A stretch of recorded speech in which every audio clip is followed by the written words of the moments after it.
Monarch Omni 125, ang astig din ng dating ng scooter na ito. Silipin natin ngayong araw. Tara!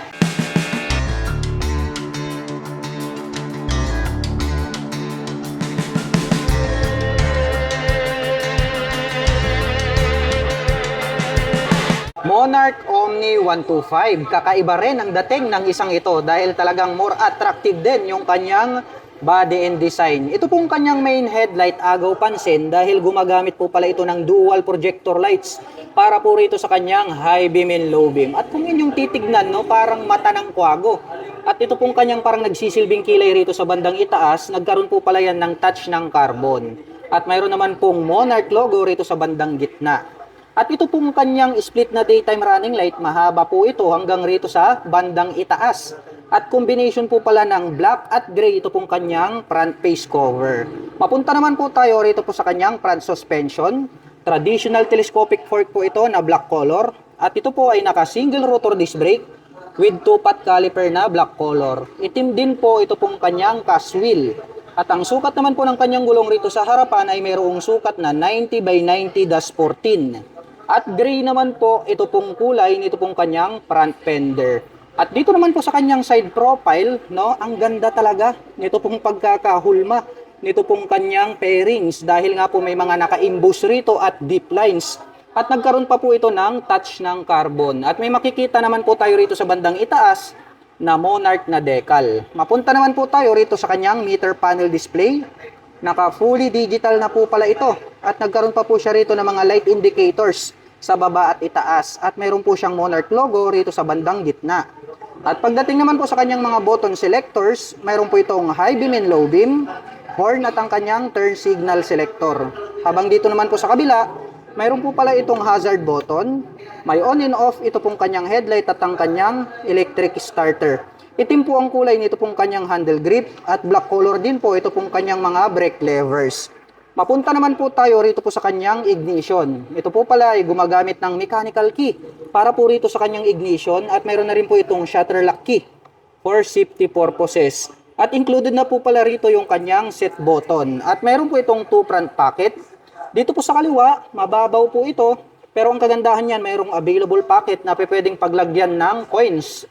Habang dito naman po sa kabila, mas malalim po ito. At pwede po tayo ritong maglagay ng mobile phones. At dito po sa bandang itaas, mayroon na po pala siyang integrated na USB Type-A and then Type-C port. Imagine mga ka-LM, itong kanilang Monarch Omni 125 ay mayroon na po pala siyang dual USB port.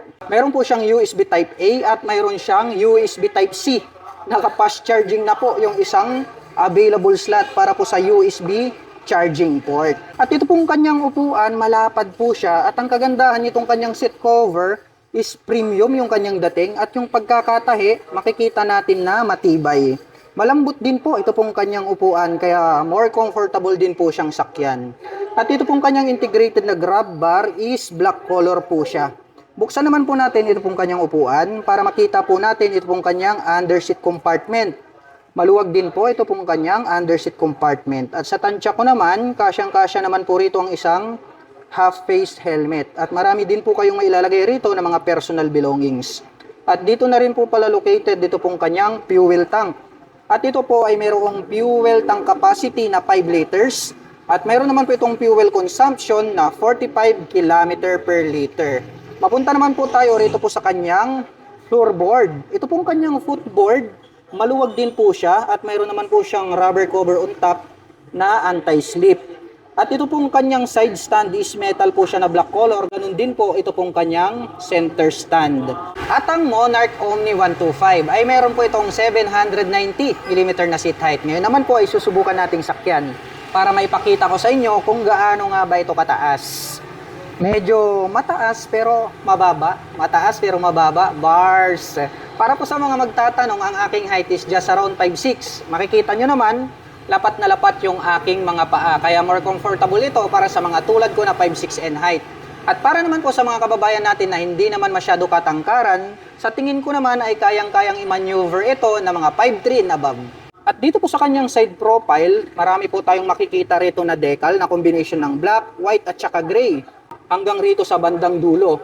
At dito po sa bandang itaas, may nakalagay po rito na Omni 125 na 3D emblem. At ito pong ating pillion step para sa ating back rider, metal po ito, and then nagkaroon po siya ng rubber cover on top. Nagkaroon pa po pala ng touch ng carbon dito po sa kanyang side pairings. At ito pong kanyang engine, ang ganda ng kulay nito pong kanyang engine, maporma yung kanyang dating. Ito pong kanyang CVT cover ay combination po pala ito ng gray at black. At may naka-intact naman po rito na Monarch brand. Itim po ang kulay nito pong kanyang airbox cover. At ito pong kanyang rear suspension, ito po pala ay gumagamit ng single shock absorber. At ito po ay manually adjustable. At pagdating naman po sa kanyang rear braking system, ito po ay equipped with drum brake. At ito pong kanyang gulong rito sa likuran ay malapad na rin. At ito po pala ay mayroong sukat na 100 by 90-14. Silipin naman po natin ito pong kanyang taillight. Kakaiba rin yung dating nitong kanyang taillight. Maporma din, oh. Nandirito po sa bandang ibaba, sa gitna, ito pong kanyang brake light. Habang nandirito naman po sa bandang itaas, ito po yung kanyang daytime running light. At separated naman po at nakapop up, ito pong kanyang mga LED na turn signals. Mayroon din po itong plate light at may added light reflector dito sa gitna. At ito pong kanyang rear fender, ang kanyang nagsisilbing plate holder. Dumako naman po tayo rito po sa kanyang stock pipe. Black color po ito pong kanyang pipe. Itim din po ang kulay nitong kanyang head protection guard. At mayroon naman po itong single exhaust. At mayroon na po pala itong integrated na mudguard. Para just in case po na madaan kayo sa mga putik, ay hindi po matatalsikan ng dumi yung other body parts. Ito pong ating Monarch Omni 125. At ito po pala ay gumagamit ng air-cooled para po sa kanyang cooling system. Maporma din at maangas. Ito pong kanilang Monarch Omni 125. At habang aking tinititigan, talagang kabigha-bighani din yung kanyang dating. Dahil nga kakaiba yung kanyang body and design. At pag-usapan naman po natin ang kanyang engine specifications. Ang Monarch Omni ay meron po itong 125 cubic centimeter engine displacement. Naka single cylinder, single overhead cam, 4-stroke with 2 valve at nakakapag-provide naman po ito ng maximum power na 5.6 kW at 7,500 RPM. Habang nakakapagbigay naman po ito ng maximum torque na 7.2 Nm at 6,000 RPM. At ang presyo po ng Monarch Omni 125 ay nagkakahalaga po ito ng 72,000 pesos. At kung gusto mo naman pong kumuha ng hulugan ay kailangan mo pong mag-down payment ng 3,000 pesos. At mayroon naman po itong 3,612 pesos sa loob po yan ng 3 taon. At para naman po sa mga nakapanood ng video na ito at interesado pong maglabas ng mga Skygo motorcycle, ay maaari nyo po silang tawagan sa kanilang contact number at maaari nyo rin po silang puntahan dito lamang po yan sa Puso Robio, Pangasinan.